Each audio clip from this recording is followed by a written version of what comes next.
မင်္ဂလာပါကလေးတို့ရေပြီးခဲ့တဲ့အပိုင်းမှာတူတူလေးဟာသူ့ရဲ့မော်စွမ်းနဲ့ရွှေကြေးရွာကြီးကိုစိမ့်လန်းအောင်လုပ်ပေးနိုင်ခဲ့တယ်နော်ဒါပေမဲ့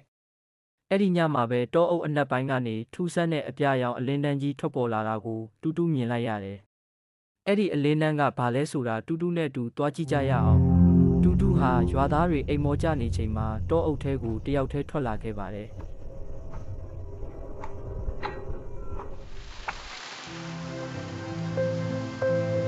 သူလျှောက်လာရင်းနဲ့တတိထားမိတာက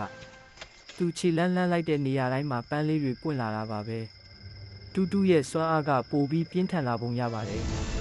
လမ်းမှာတူတူဟာအတောင်ပံတလက်လက်နဲ့ရွှေရောင်လိပ်ပြာလေးတစ်ကောင်ကိုတွေးလိုက်ရတယ်လိပ်ပြာလေးကတူတူကိုအလင်းနဲ့ရှိရာစီဥဆောင်ပြီးခေါ်သွားပါတယ်တောအုပ်အလဲကိုရောက်တဲ့အခါတူတူဟာအလွန်ကြီးမားတဲ့တက်တန်းရင်တစ်ပင်ကြီးတစ်ပင်ကိုတွေးလိုက်ရတယ်အဲ့ဒီအပင်ကြီးရဲ့အခေါင်းထဲမှာတောက်ပနေတဲ့အစိမ်းရောင်ကြောက်မြက်ရတနာတစ်ခုရှိနေပါတယ်။ဒါပေမဲ့အဲ့ဒီကြောက်မြက်ကအကွဲနေပြီးအလင်းရောင်မှိန်ဖြော့နေတာပါ။ဒါကြောင့်တောအုပ်ထဲမှာအပင်တွေညှိုးနှွမ်းနေတာကိုဒီကြောက်မြက်ကတောအုပ်တစ်ခုလုံးရဲ့အသက်သွေးကြောဖြစ်ပုံရတယ်။တူတူကအပင်ကြီးကိုကူညီဖို့သူ့လက်ကလေးကိုအပင်ပေါ်တင်လိုက်ပါတယ်။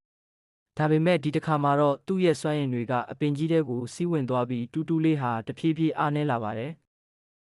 ။ကလေးတို့ရေတူတူလေးဟာသူ့ရဲ့စွမ်းရည်တွေကိုအကုန်သုံးပြီးအပင်ကြီးကိုကယ်တင်နေရတယ်။တူတူလေးအယမ်းမောနေပြီးသူအောင်မြင်ပါမလား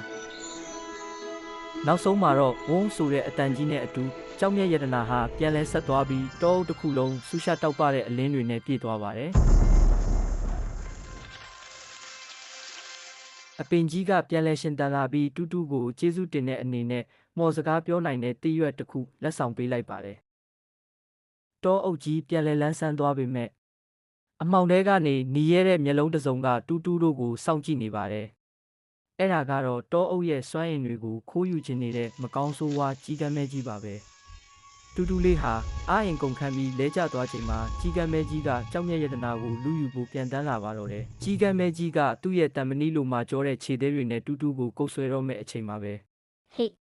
အဲ့ဒီမှာရက်လိုက်စမ်းအော်တန်နဲ့အတူဖိုးလာပြည့်ဆိုတဲ့ကောင်လေးတစ်ယောက်ခြုံပုတ်ထဲကထွက်လာပါတယ်။ဖိုးလာပြည့်ကသူ့လက်ထဲမှာပါလာတဲ့လောက်လေးကွာနဲ့ကြီးကမ်းမဲကြီးကိုခြောက်လှန့်လိုက်ပါတယ်။ဖိုးလာပြည့်ကလဲကျနေတဲ့တူတူလေးစီသွားပြီးပါလာတဲ့မော်ဝင်တစ်တီလေးတစ်လုံးကိုကျွေးလိုက်ပါတယ်။အဲ့ဒီတစ်တီကတူတူရဲ့အားအိမ်တွေကိုပြန်လဲပြေးဝစေပါတယ်။တူတူပြန်နိုးလာတဲ့အခါသူ့ရဲ့မျက်လုံးတွေကအစိမ်းရောင်မဟုတ်တော့ပဲရွှေရောင်တွေတောက်လာပါတော့တယ်။ကြီးကမ်းမဲကြီးကဒေါသကြီးနဲ့အတောင်ပံတွေကိုခတ်ပြီးလေပြင်းတွေတိုက်ခတ်အောင်လုပ်ပါတယ်။ဖိုးလာပြေးကတူတူကိုတင်းတင်းဖတ်ထားတယ်။တူတူကသူ့လက်လေးကိုမြှောက်လိုက်တဲ့အခါမြေပြင်ကနေနွယ်ပင်ကြီးတွေရုတ်တရက်ထွက်လာပြီးကြီးကမ်းကြီးကိုရစ်ပတ်ဖမ်းဆီးလိုက်ပါတော့တယ်။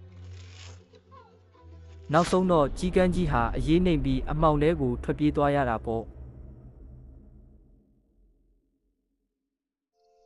တောအုပ်ကြီးပြန်လဲငြိမ်သက်သွားပါတယ်။ဖိုးလာပြေးနဲ့တူတူဟာအပင်ကြီးအောက်မှာအတူထိုင်နေရင်းမိတ်ဆွေစစ်တွေဖြစ်သွားကြပါတဲ့။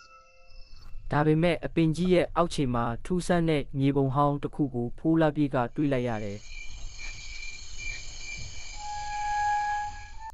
ဒါဘာမြေပုံကြီးလဲ။ရွှေကြေးရွာအောက်မှာတခုခုမြုပ်နှံထားတာလား။ဒါမှမဟုတ်တူတူရဲ့မိဘတွေစီသွားတဲ့လမ်းကြောင်းလား။နောက်တစ်ပိုင်းမှာဆက်ကြည့်ကြရအောင်နော်။နောက်အပိုင်းဒီမှာလည်းတူတူလေးရဲ့စိတ်ဝင်စားစရာစွန်စားခန်းတွေလာအောင်မလို့ channel လေးကို like and subscribe လုပ်ထားပေးကြပါဦးဗျ။